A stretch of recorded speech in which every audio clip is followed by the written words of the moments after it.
but I let them do their thing.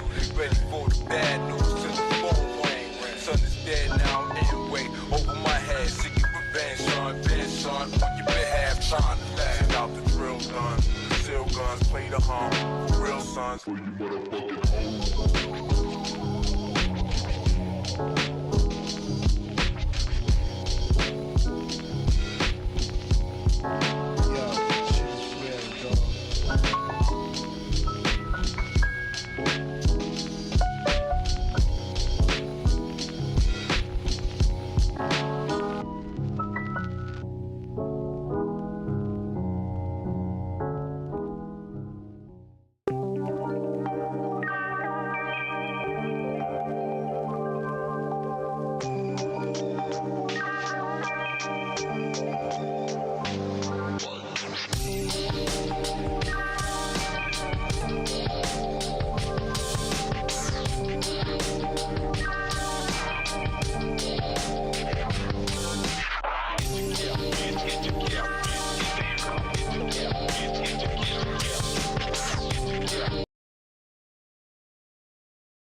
So let me just get everything set up, see if everything is working properly.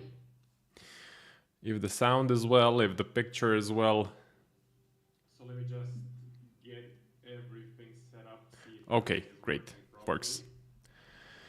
So I do hope you guys are having a good Friday. Marvin, hey, what's up?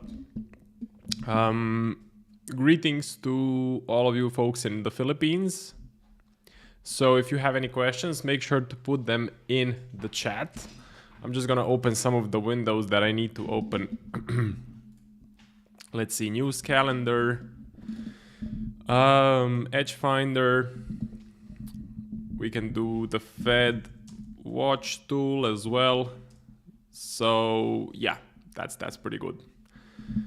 So the markets. What is up with the what is up with the markets? NASDAQ for today is, oh no, USD CAD is actually pushing back. Let me see. Whoa, they crushed on GDP numbers. Okay, interesting. So I did have a USD CAD long, and looks like they actually didn't crush. Let me see. For the CAD. Edge Finder. So if we go to Canada, GDP, okay, not really a crush in numbers. Neutral reading on the CAD. But why does it say here that the annualized growth rate is 2.6 and the forecast is 0.5? So I don't get that. That's actually pretty good. And the quarter on quarter from the previous number of 0.5 to now 0.6, that is pretty good. Not good for my position, of course. So I should have exited this position while it was in profit. I think now I will get taken out for a loss or break even. Let me see. Yeah, I'm still in the position, but it's not looking very well. Part of the game. So anyway, NASDAQ is going higher today. Hey Joshua, what's up? Nick must still be in a turkey coma. Possibly. So if you guys didn't know, it's Thanksgiving in the US, which means that yesterday the stock market, the US stock market was closed. Today it is open. Oh, sorry about that, but with limited hours. So it's not open for the full 8 hours, it's open for less. And yeah, basically the whole US is a bit sleepy. So the NASDAQ is pushing higher, but not drastically. USD CAD, this position is unfortunately underwater. I did take a New Zealand dollar, so New Zealand dollar long position, which is working out okay so far. So it is running some okay profits. SPX is pushing higher, a little bit higher today. Let me check if Let me check if my DNA challenge is working, because there were some issues with data, and in the challenge I'm long on the S&P. So let's see. No, still no update. Crap. Okay, that's pretty problematic, I have to say. Yeah, that is pretty problematic. So hopefully they resolve it. CME really messed up my session today with that announcement with the data problems, because I heard about it, and it's definitely a big issue with the data. There was something with CME and data providers, and a couple of brokers had some issues. So that seems to be impacting many different brokers. For example, the account I was just talking about, my DNA funded account, I have a buy on the S&P, but the whole trade seems frozen. CME had a heating issue or something. Yeah, so from what I've seen in the A1 Discord, one of the servers, one of the like hardware servers overheated, and then that was an issue which caused cascading issues in the market. So yeah, big problem there. Let's see, DAX is still in this massive flat range. Gold and silver are pushing hard. Whoa. Okay, silver is exploding higher today. Unfortunately, I just got taken out by a couple of points. So I just got taken out by a couple of points before silver massively exploded higher. This is now sort of a perfect cup and handle pattern, which is of course a bullish pattern. So whoever is in silver, congratulations. I unfortunately got prematurely taken out of this position. Gold position. Gold is actually looking bullish today. Do you have any idea why gold shot up today, especially after the rollover? Well, I don't have any clear idea. I mean, if I check Financial Juice, we can do that quickly for any breaking news. Let's see. Okay, Canadian GDP. How is it? 2.6%. I don't see that number in Forex Factory, but that's okay. So yeah, I don't see anything super important as far as Financial Juice goes. CME. Broker Tech US Act. No open. Okay, market's currently halted. Interesting. Yeah, not sure. But a definite move higher in the metals market. I'm kind of disappointed with silver for taking me out prematurely. That's pretty tough to watch, but again, maybe I can get in on another buy setup a bit higher. Let me check out the Edge Finder. Top setups. Let me see gold and silver. Bullish and gold. Bullish as well. Okay, so we're getting a bullish reading from the Edge Finder, which is nice. Do I want to buy right here? I'm not sure. I'm not sure if I want to get in here. I mean, silver is definitely overextended at this point. How do I know that? Well, I'm essentially using the 20 EMA as an indicator when something is overextended or when it's at a good area, at a pullback near the 20 EMA where I can take a nice position. So the last time that I took a position, we were actually pretty close to the 20 EMA. So that was nice. That was a good area. It came from a pretty decent pullback that definitely shook out a lot of weak hands, a lot of weak buyers. So again, 16.8% pullback. That's pretty nice. So if we can pull back again, get close to the 20 EMA, I think that would be a nice play on silver, nice high probability play on silver. I was planning on looking for a swing opportunity today, but Friday seems like an awkward day. Well, I wouldn't really care if it's Friday or not. Maybe if you don't want to hold your trade over the weekend, so if you don't want to take a position like this and then have the markets close at a similar level, and then over the weekend you can have some drama, some crazy tweet, crazy announcement, and then you get a gap up or gap down on gold and silver. So maybe that is the downside of taking trades on a Friday. But other than that, I wouldn't say there is a massive... Oh, I'm so tired today, but let's continue. So I don't believe there is a massive reason to not take trades on a Friday.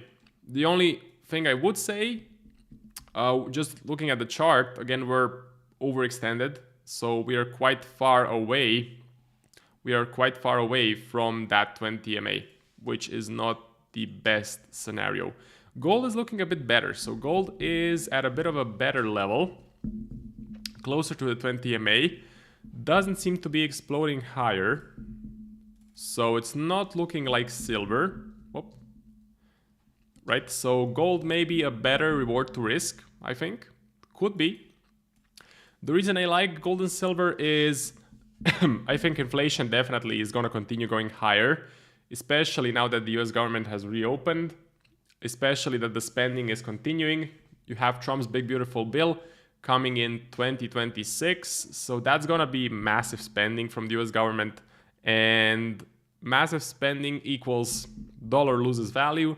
To protect yourself against inflation, you buy gold, you buy silver. So those things usually trend during high inflation periods. One interesting thing is if you were looking to buy a house in the 1970s and that house cost 1 gold bar, so let's say 1 gold bar, you can buy that same house today in 2025 and it will still cost that same gold bar.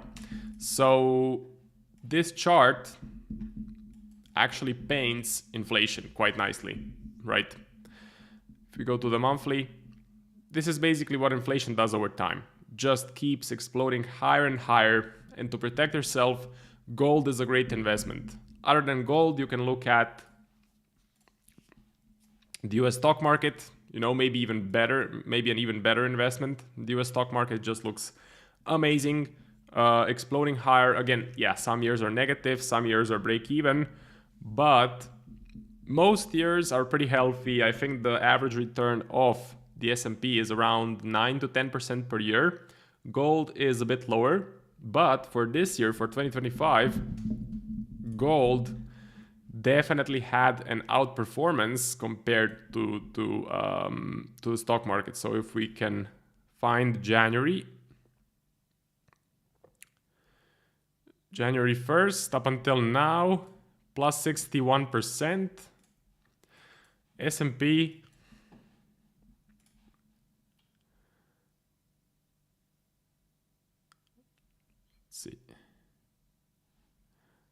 let's see. 15.2%. So gold, definite winner, absolute winner for 2025. And just goes to show you how much inflation you can expect, or how much inflation has already happened, so that gold is exploding higher. I mean, it's not just inflation, it is also people speculating. So there's massive speculation and people want to make a profit. People want to get in when there's a massive uptrend. It is just crowd psychology. But inflation is a massive part of why the explosion up initially started. Who knows what Trump could say over the weekend? That is true. That is true. So Trump, pretty problematic guy for the markets. If you're not careful, he likes to have crazy tweets. He usually likes to do them over the weekend. So if you're not careful, you can get gaps up, gaps down, and you can get taken out of your positions. During Trump's presidency, we definitely need to pay attention to what he is doing.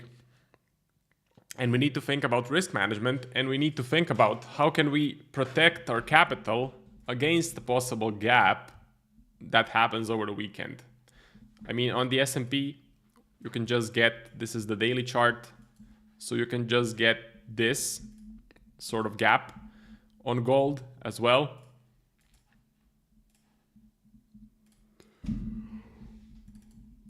You can get this, right? Massive shot to the downside. We open with,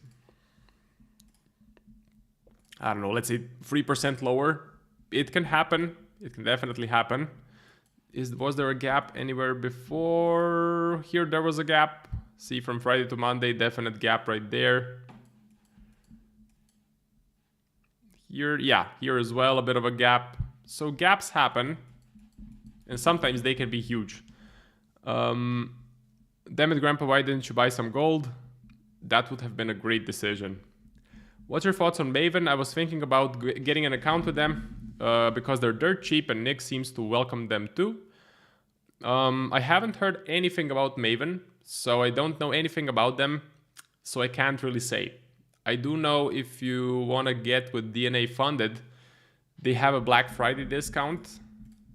So DNA funded, if you go to their website, I'm sure they have a Black Friday discount running. So yesterday and today. Maven, I don't know anything about them. I do personally use DNA funded. I have an account with DNA and they have been pretty good. So I would recommend them. If you don't catch the Black Friday discount, you can actually use the code A1Live and you can get 25% off anytime. So that's the running discount that is always going to be applicable. But today they do have a Black Friday sale. I'm really excited about starting my swing journey. Trading off info feels badass, but I still have no clue about how to create an idea. Well, I think that's a pretty interesting topic and great that you brought it up. The easiest way to structure a trade idea is, I would say, through assembling a puzzle, right? So we can go through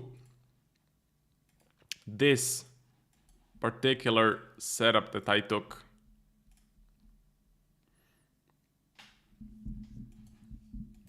Essentially, you're trying to look at multiple different confluences, multiple different analysis, so technical, fundamental, seasonality. What do we have then? Sentiment, so retail sentiment, institutional sentiment. What is the retail doing? What are the institutions doing? So there's many different things you can look at.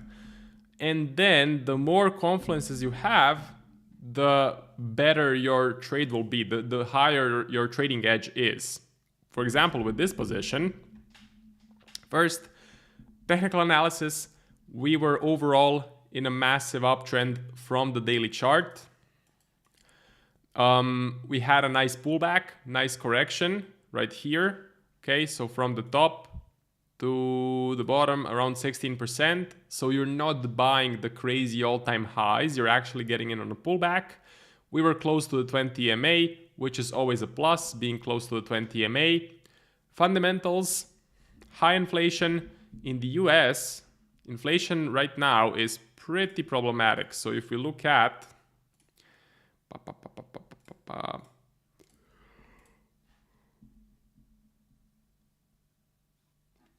USD, 3% inflation, okay?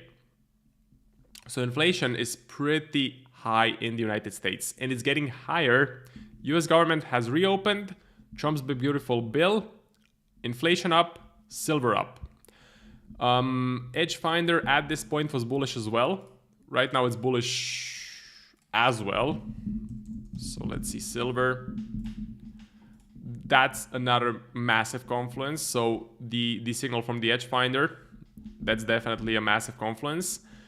And you had a quick buy the rumor, sell the news scenario. The rumor was that the US government was going to reopen. On Monday, we still didn't get the confirmation, but we got the rumor that the US government will reopen. So that's the rumor. The news hit on Thursday. See, sell the news. So buy the rumor, sell the news. Fortunately, I sold 50% of the position here at the all-time highs. So I got lucky in that regard. But that was it. So I took, I believe, 4 confluences to assemble. So 4 confluences to assemble this trade idea. And that was the whole setup. So 4 confluences. I painted the picture, connected the puzzle. It was a buy setup, limited risk, defined stop loss below the 20 EMA, small stop loss as well, and then I was able to, in the end, extract a a small profit, but unfortunately, so I took 50% off here, and then I let the rest run, and I got taken out by this wick, unfortunately, and then the price is now continuing to explode higher. But that's about it. Hopefully that clears things up a bit. Let me just go grab a glass of water.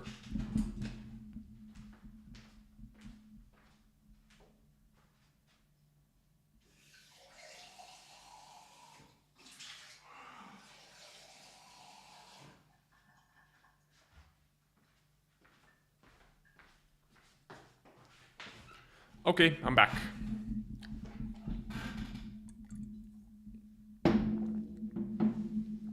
So, if you guys have any questions, any chart requests, make sure to put it in the comment section. I have the comment section open. So Joshua, thank you for all of the comments. If you have any other things you want me to cover, definitely let me know.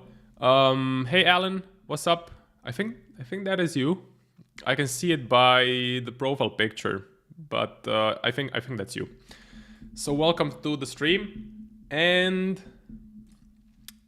just to sum things up, this is my active watch list. So for the NASDAQ, I am considering buy setups. So I know we had a bit of a sell-off. The sell-off looked pretty juicy. Unfortunately, I didn't get in on any buy setups, but maybe this is an area to try.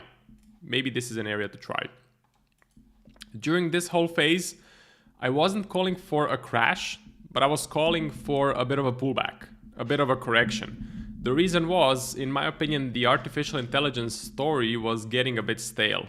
So if you look at, for example, Meta, you can see a clear shift from investors of how they see investing into artificial intelligence. For example, during an earnings call around the 30th of July, Meta mentioned massive investments into artificial intelligence. Market went up, markets loved it. They did the same thing.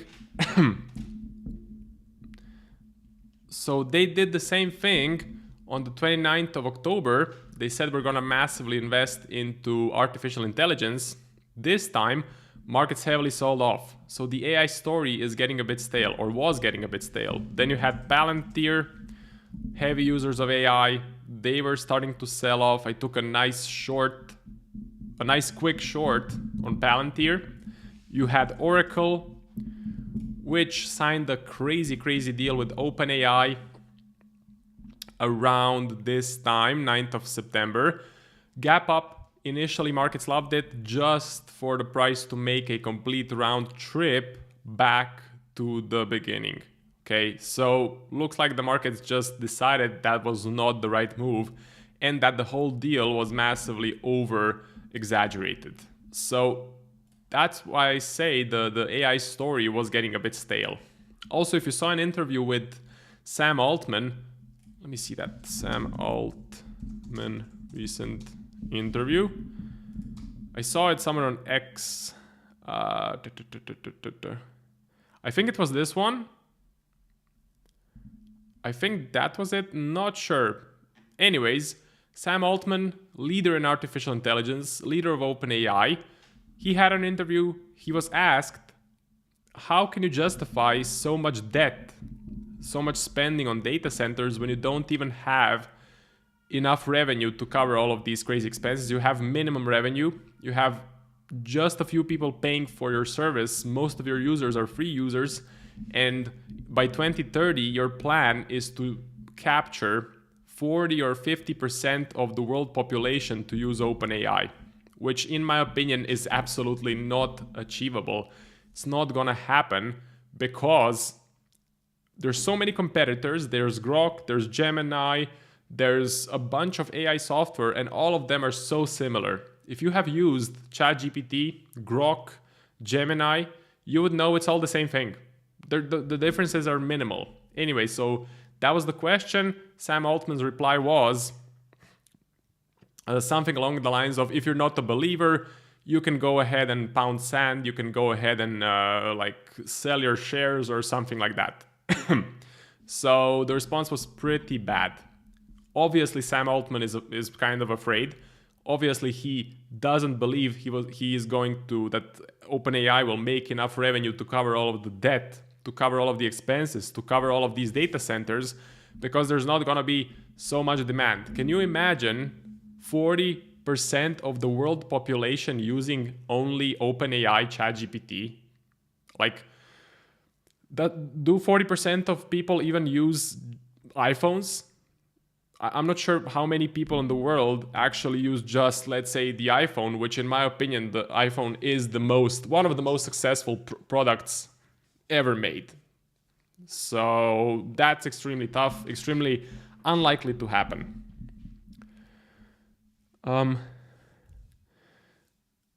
So what I just wanted to say, I think that was sort of the reason for the sell-off. I think that was sort of the reason that investors started to lose confidence in artificial intelligence. Again, this was the time of the interview with Sam Altman. This was the time of the Meta earnings where they mentioned massive spending. So we pulled back. We had a correction from the peak to the trough, minus 9.4%. And then we rebounded. I know Nick was taking buy setups all the way to the downside. And I think he took 2 or 3 losses. And then he was able to catch a pretty good position, a pretty good winner right here in the bottom. So Nick is now running some very decent percentage. Congrats to him. Obviously, the game plan is you take multiple positions as the price keeps pulling back with small risk. And then once you catch a winner, the winner is so high in its reward to risk that it pays for all of the losses and then some. For example, if this position here on the bottom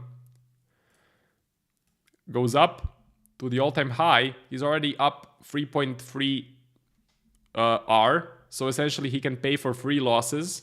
So that's pretty good. And usually it doesn't just stop at the all-time high. Usually it also continues higher. I get the basic idea but it's still complex. I'll only understand it better the more I plan. Yeah, the best way to learn it is by forward testing.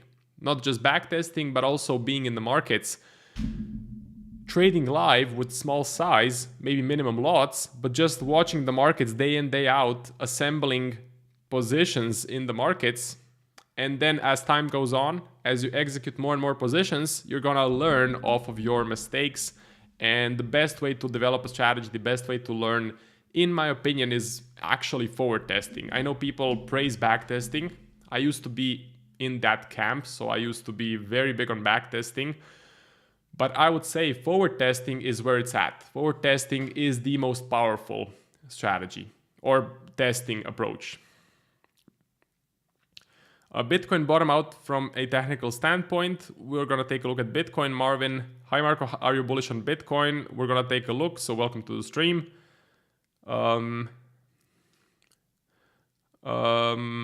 Okay, it is Alan, and he's coming back to the weekly analysis. Awesome, great, excited to see that.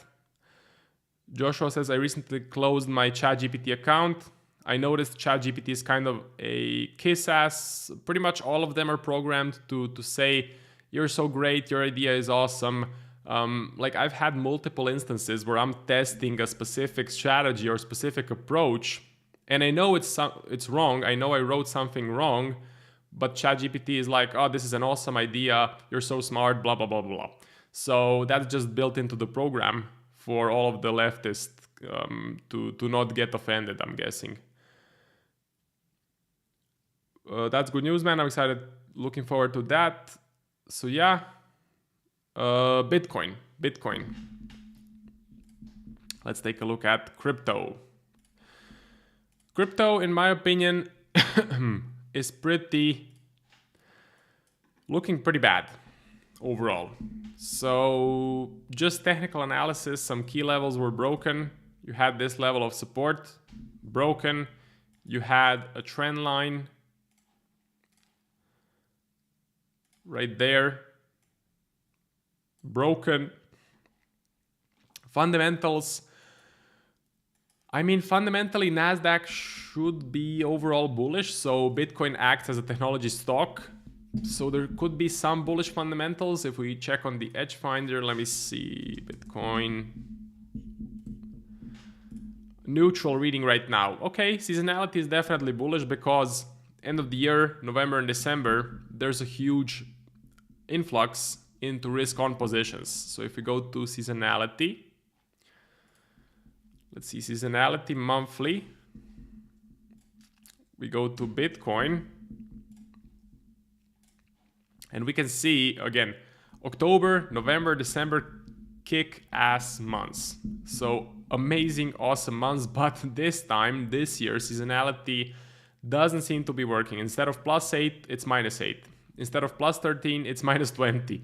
So things are not working out. And one more thing, halving cycle. Bitcoin halving cycle. What is that? Recurring event occurring roughly every 4 years that cuts the reward of mining new Bitcoin by 50%. So basically, this is that halving cycle. We are now in the third halving cycle, if I'm not mistaken. Or is it the third?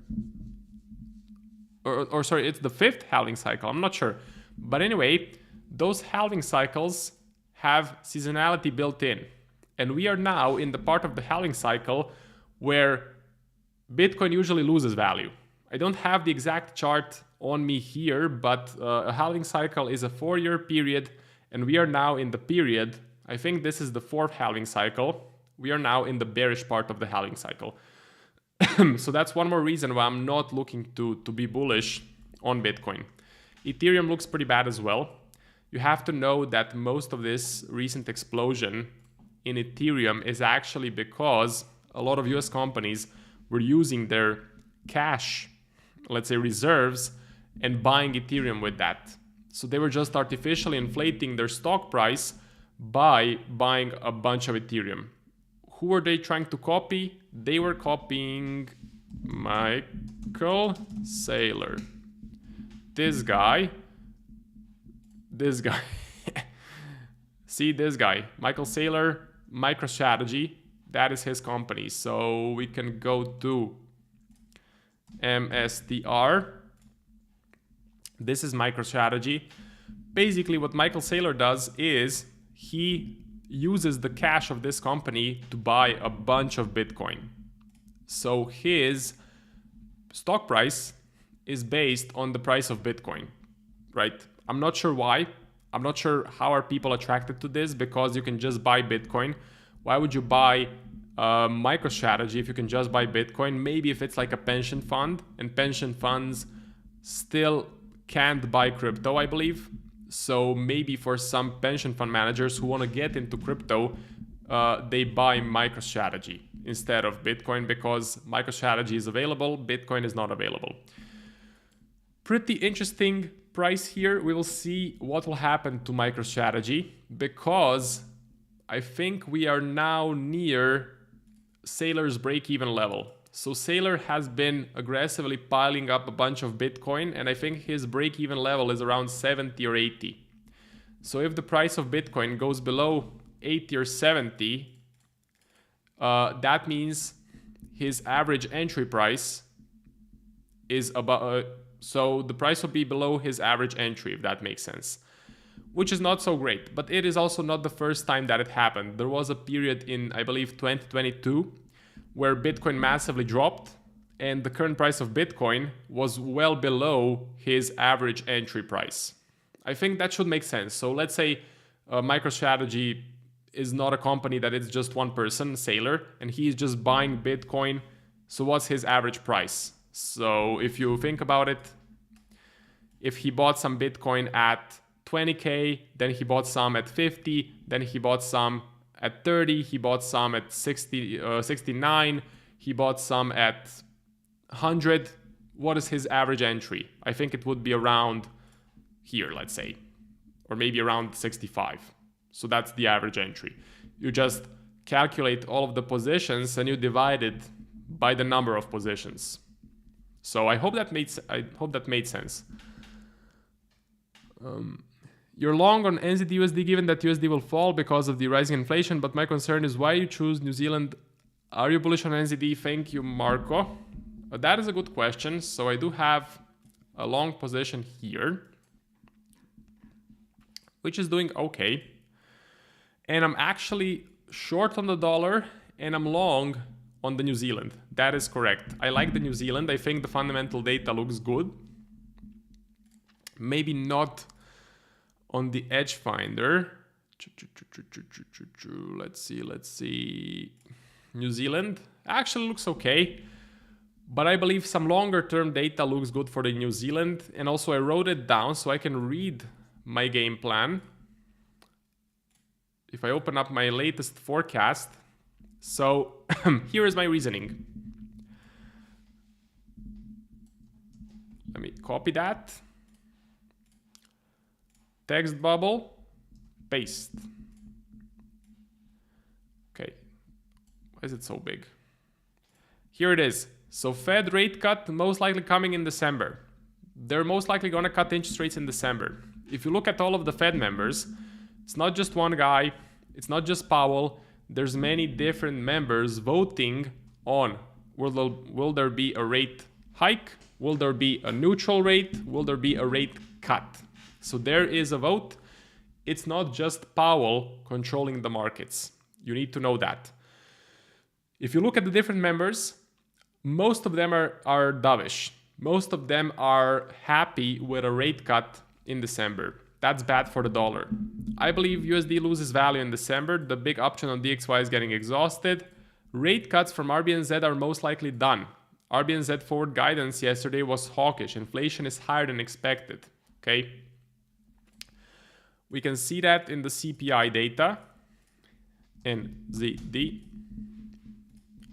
See, rising inflation, 3%. That's a problem. And so far, we can look at the NZD interest rate. So far, the RBNZ, Central Bank of New Zealand, they have been cutting interest rates like crazy. They've cut from 5.5 to 2.25. You can't cut interest rates aggressively if inflation is an issue. And inflation is definitely an issue. So I believe there's going to be a pivot from cutting rates to possibly even raising interest rates. That is bullish for the New Zealand dollar. Raising rates, higher rates are bullish. So yeah, rate cuts are most likely done. Forward guidance yesterday was hawkish. Inflation is higher than expected. Fonterra's 4.2 billion sale of its iconic consumer brands to Lactalis will deliver a tax-free 3.2 billion cash windfall directly to New Zealand's dairy farmers, injecting up to 4.5 billion into the domestic economy and creating a significant one-off capital inflow that is strongly NZD bullish in the near term. That was a recent headline. Fonterra is a massive, massive company from New Zealand. It has just been sold to Lactalis, and there's going to be a massive cash inflow from that sale going straight into the New Zealand economy. That is good. So yeah, those are my fundamentals. That's my fundamental play. I also think technical analysis looks pretty good right now. So we have had a massive downtrend, but we are now pushing higher with some massive blue candles. And you can see the latest candle, latest bullish candle, shows that the RBNZ meeting was super hawkish. That was on Wednesday. See, Wednesday. RBNZ cash rate, statement, press conference. So essentially, it turned out to be a very hawkish meeting. I think the RBNZ continues to be hawkish in 2026, and I think NZD USD is a good play. Hopefully that explains things.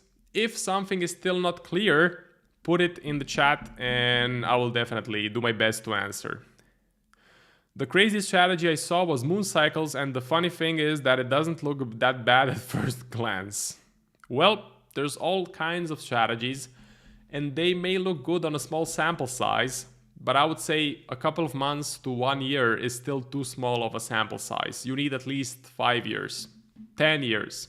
So a strategy can work for 6 months, 12 months, maybe even 24 months. But if it's not robust enough, Once the market conditions change, the strategy, the edge will disappear. What would you say is the most impactful data? That's the prettiest market structure I've ever seen. I think this looks super clean. See? Just a very, very clean descending channel. I would say also a clear breakout out of the descending channel. So pretty interesting stuff. Regarding your question, what would you say is the most impactful data? I would say the most impactful data is always gonna be breaking news. So breaking news that you find on Financial Juice is gonna have the biggest moves. For example, like from the Russia-Ukraine stuff, and then you have the new Fed chair, who's going to be the new Fed chair.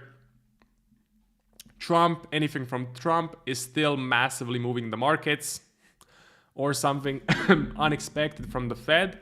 So that's the first thing, breaking news. Second thing is central bank decisions.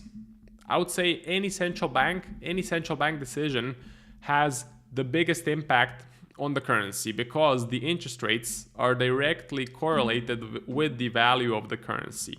And central bank opinions, either hawkish or dovish, are very, very important for the markets. So that's something to consider. After that, you have NFP. We can put it in a list. So number one would be breaking news. Number two would be central bank meetings. Then I would say NFP. And then I would say inflation, so CPI. And then you have all of the other data, basically. So this is my structure. And when looking at different confluences, this is usually how I structure my trades. So I place a specific level of importance on different things. That's how I do it. And usually central bank decisions will have the most impact on my trading decisions. For example, for this trade right here, the RBNZ meeting this week was very important. Very, very, very important. I would say it was one of the main reasons of why I took this position. Because I did my research, I was closely watching the event. I wasn't watching it live because it was at 2 in the morning my time. But in the morning, I did the research. I looked at what happened. I saw the breakdowns of some other successful traders. And I saw that there was a massive pivot from a hugely hawkish, hugely dovish, from a hugely dovish central bank to possibly now a hawkish one. They also are changing the chairman of the central bank. So RBNZ chairman. Okay, Roger Finley. Or is it someone else? If we go to X, we go to Grok, who is running the RBNZ and who will take over in 2026? Come on, Grok. Oh, Christian Hawksby is currently serving as the acting governor. Okay, but starting December 1st, Anna Bremen will take over. So there's gonna be a different leader of the RBNZ, which means there could definitely be a pivot in this interest rate path. For example, Christian Hawksby was dovish, but maybe Anna Bremen, maybe she will be more hawkish. That is the play. I might pick up some longs on NZD/USD if it pulls back a bit. Well, that could be a good game plan. Of course, this is not financial advice, but this is something that I'm doing. I think there's a very, very good trading edge behind this position. I think the dollar is a bit overextended. If we go to the DXY, so I do believe that the DXY is pretty overextended right here and is now starting to pull back. I do think there's a bit more downside, and I believe we will get a rate cut in December. And we're getting future projections in December. I think they will cut rates in 2026 as well. By the end of 26, we should be around the 275 to 300 basis point target rate. Right now, we are at 375 to 400. So that means a lot of rate cuts are coming. Perfect, that gives me a way more clear path. Okay, great. Well, glad to help. Let me just see if everything is working correctly with the stream. Yes, it is. So, USD CAD, yeah, I'm now out of this position. Crap. So, 2 times I had the opportunity to take profit. 2 times I had the opportunity to bank this position and I didn't take it. My mistake. Learning opportunity. I need to do some journaling, so I need to journal this position, and I need to do some post-mortem analysis, let's say. See where I went wrong, see how I could have taken profits before I got stopped out for a loss. Because I did move the stop loss. So I moved the stop loss from the initial position to here, and it got triggered. So it got activated. But again, it is what it is, part of the game. You know what's great is I took positive swaps. Positive swaps on this position. Let me just see if it worked out for me. Well, kind of. Yeah. Okay, I made some swaps. For example, on my Darwinex account, if I take a look, I made 33 euros in just positive swaps. That's okay. So that is not bad. That is not bad. Let me just see something. In terms of swaps, if you have the Edge Finder, you can pretty much go to the carry trade scanner. You can type in USD CAD. And you're gonna notice it's positive swaps. So this is your base currency, quote currency, divergence, carry direction is buy, which means if you buy USD CAD, you get paid positive swaps. By the way, Edge Finder massive sale running this month, Black Friday sale. You can get, I think, 45% off with my code Marco. So with my discount code Marco, you can get 45% off of the Edge Finder. Hopefully that helps you guys. Removing the flag because I'm no longer in this position. If you're in the A1 Trading Discord getting my trade signals, I will of course make an update on this. Let's see, Euro dollar. So EJ, AJ, NJ. What is UJ doing? Let's see, USD JPY.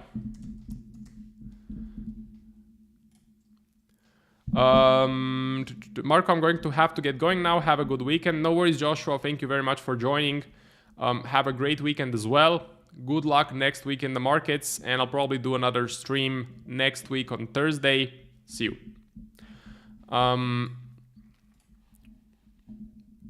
Yeah, I just want to mention also, if you guys want to get updates of when I will be streaming, you can do so on my Instagram. So on my Instagram, I always post an update when exactly I will be streaming. My Instagram is @Marcos Trading Journey. It's in the description of the stream as well.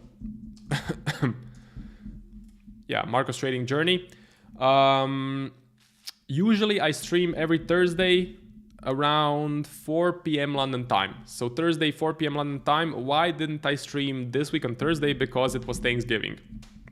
So the US folks were asleep, and I didn't want to just waste the stream on sleepy markets.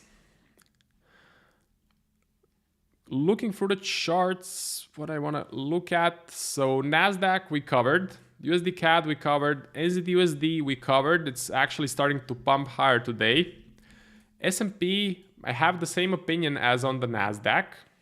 Dow Jones, similar opinion as on the NAS. Russell pushing higher. Russell looks pretty good. You know who benefits, I would say who benefits the most from rate cuts? So if we do get a rate cut in December, the companies that should benefit the most are smaller caps. So smaller companies that may not even be profitable. Companies that are part of the Russell, right? So smaller companies, unprofitable companies, companies that take on a lot of debt and thus, let's say, artificially increase their share price. During rate cuts, debt gets cheaper. So it becomes a lot cheaper for a company to take on debt, which in turn artificially inflates their stock price, which then artificially inflates the price of the Russell. So rate cuts benefit the Russell the most, which is good to know. Am I looking for buy setups? No, personally I'm not. It's not my area of expertise. I'm sticking to the NAS.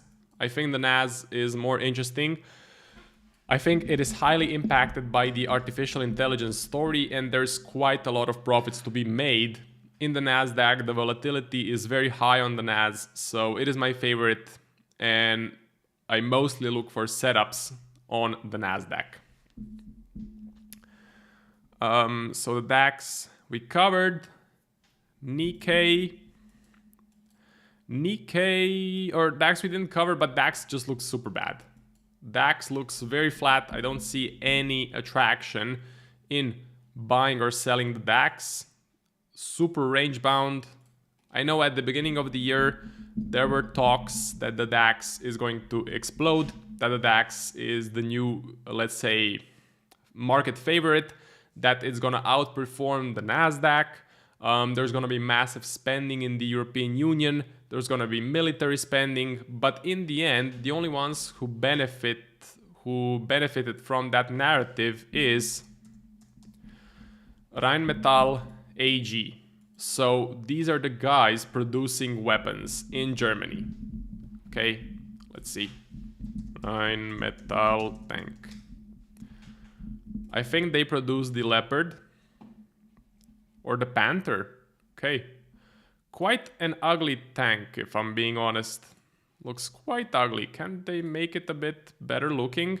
Germany used to produce such cool tanks. For example, Tiger 2.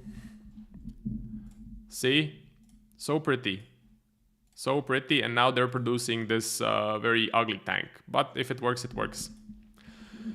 Yeah, Rheinmetall, they benefited massively from that narrative, but it died down.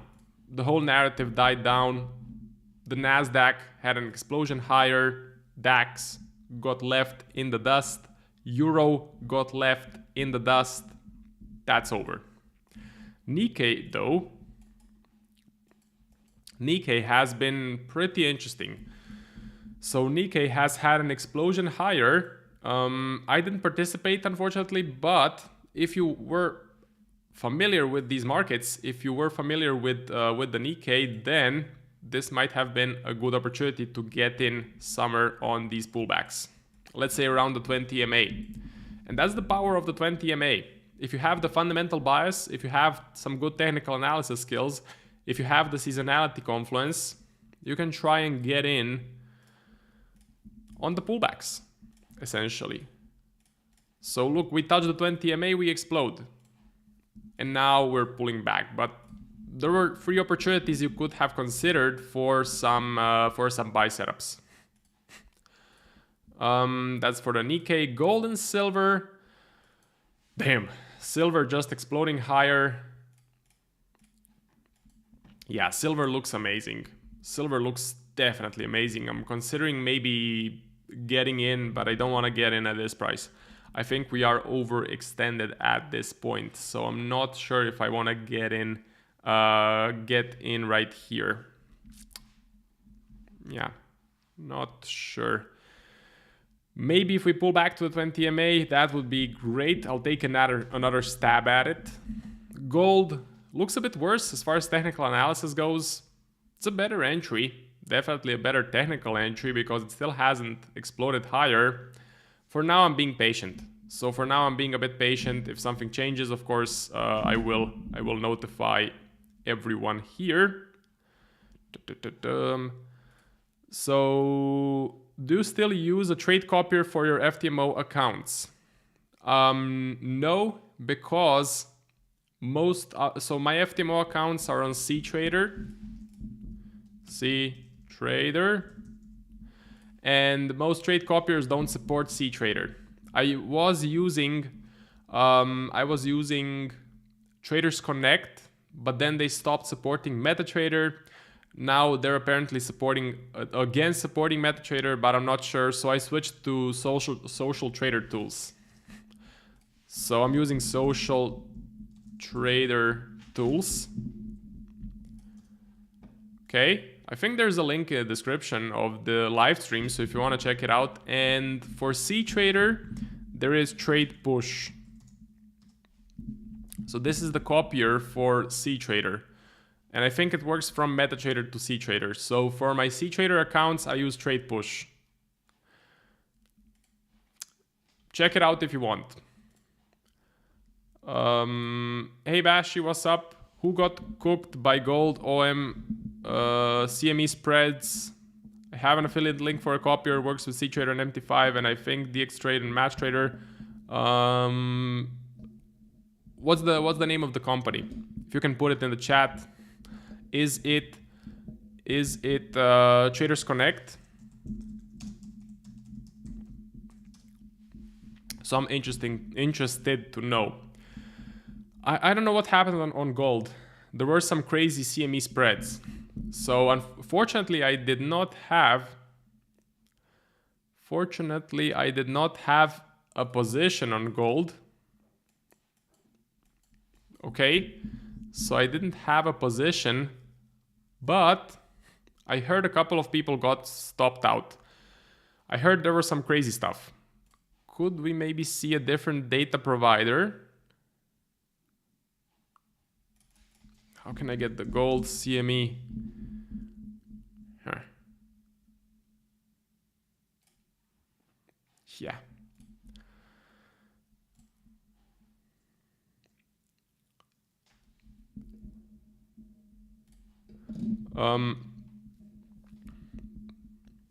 Just making sure FTMO doesn't have any rules.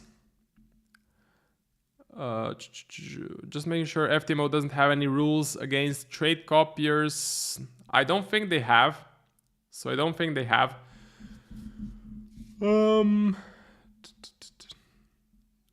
Yeah, what is the name of the company, FX Bashi? 40 euros for unlimited accounts. I haven't heard of that. So yeah, FTMO is good for a copier. Is it Traders Connect? I don't think that's Traders Connect you're talking about. I haven't heard Heron copier. Okay, let me just go grab a napkin.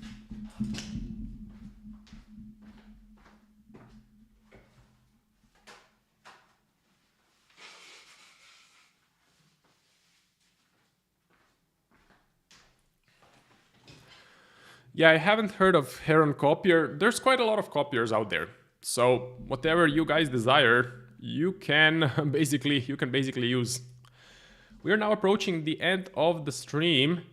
So let me see if I missed something. Just silver, damn, 4% up on the day. That's great. And what is pretty interesting, you're getting this cup and handle. So cup,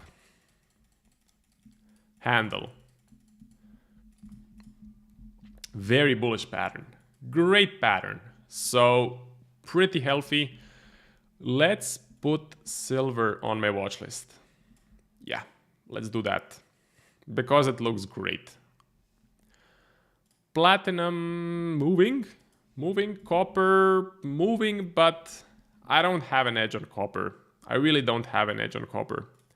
Crypto, I already covered. I think it's the crypto winter. I'm not bullish on crypto. I'm being careful and just letting crypto do its thing. I would become bullish if we go back to some more healthy levels. Let's say above this support, or something fundamentally changes. We get a very bullish fundamental confluence. Then I would consider Bitcoin, but as far as the current state of the market goes, I'm just not interested in crypto right now. US oil seems to be moving lower and lower. There seems to be some positive news around Russia and Ukraine. Maybe the war will end soon, but maybe again it's just noise.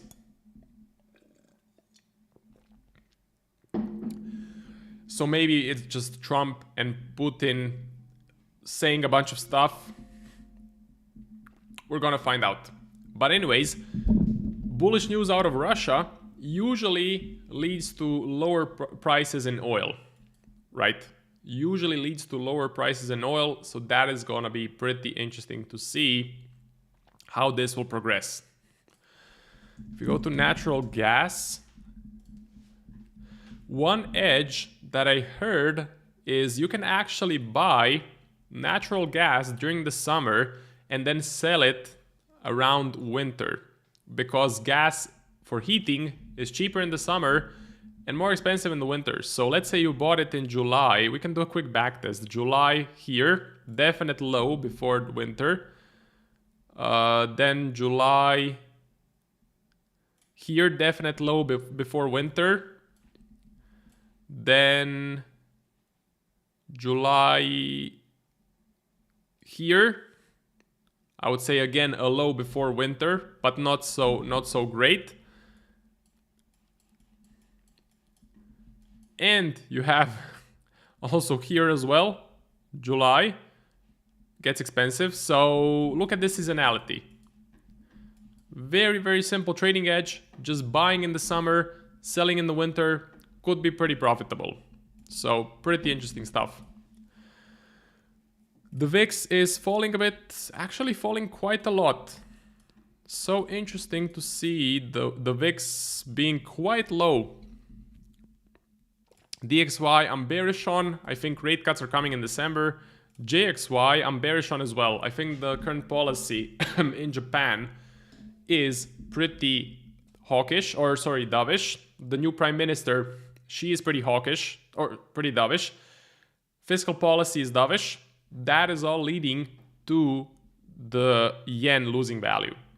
So USD yen, let me just take a look at that. Pulling back a bit, but also at a critical level. So if we go back any higher, could be an intervention level. Of course, watch out for the intervention level. 10-year yield going down overall. That's good for the US government. That's good for paying off the debt. Trump wants to see lower yields. So looks like they're actually coming down, especially from January. Looks like they have come down quite a lot. Interesting stuff. So let's take a look at the last comments. I use it on my 12 accounts. Awesome. Okay, so good luck with that copier. Free BD. Hey Marco, thanks. Love your daily review. My favorite on YouTube, market reviews. Have a nice weekend. Well, thank you very much for watching. Thank you for the kind words and for the feedback. And that would wrap up the stream right here. Thank you everyone for watching. Thank you for the comments. Good luck in the markets. On my watch list, final rundown. Looking for buys on the NAS. USD CAD I'm out. Silver, I'm looking to get in, but I think we're a bit overextended. And NZD USD, I'm in a position. It is running some decent percentage right now. If you want to find updates on when I'm streaming, usually I stream every Thursday around 4 p.m. London time, but all of the updates go on my Instagram account, and the link to my Instagram is in the description of this stream. So thank you very much for watching. See you in the next video.